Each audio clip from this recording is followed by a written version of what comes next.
लोकदेवता विश्ववाहु गंधर्व मनचाहे जीवन साथी के देवता। प्राचीन काल की बात है। अरावली की पहाड़ियों और घने वनों के बीच बसे एक क्षेत्र में लोकदेवता विश्ववाहु गंधर्व की महिमा दूर दूर तक प्रसिद्ध थी। कहा जाता था कि वे प्रेम, विवाह और आत्मिक संबंधों के रक्षक हैं। जो भी सच्चे मन से उन्हें पुकारता उसे मनचाहा जीवन साथी अवश्य प्राप्त होता।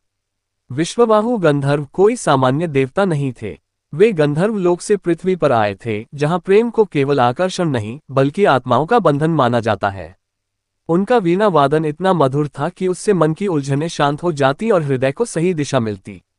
एक बार उस क्षेत्र में अनेक युवक युवतियां विवाह को लेकर चिंतित थे। कोई मनचाहा साथी न मिलने से दुखी था तो कोई रिश्तों में बाधाओं से। तब गांव के बुजुर्गों ने सबको विश्ववाहु गंधर्व की शरण में जाने की सलाह दी।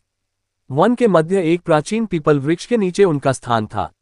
वहां न कोई भव्य मंदिर था, न सोने चांदी की मूर्ति, केवल एक पत्थर पर अंकित वीणा का चिन्ह। मान्यता थी कि सादगी ही उनकी सबसे बड़ी शक्ति है। एक युवती, जिसका नाम कमला था, प्रतिदिन वहां दीप जलाने लगी। वह धन या सौंदर्य नहीं बल्कि समझ और सम्मान देने वाला जीवनसाथी चाहती थी। वहीं एक युवक हरसिन, जो सच्चा परंतु निर्धन था, ऐसा साथी चाहता था जो उसके संघर्ष को समझ सके। कई दिनों की सच्ची प्रार्थना के बाद एक रात दोनों ने स्वप्न देखा। स्वप्न में विश्ववाहु गंधर्व वीणा बजाते हुए बोले, जब इच्छा शुद्ध हो और अहंकार रहित हो तब मिलन निश्चित होता है। कुछ ही समय बाद परिस्थितियां ऐसी बनी कि कमला और हरसिन का परिचय हुआ। विचार मिले, भाव मिले और परिवार भी सहमत हो गए।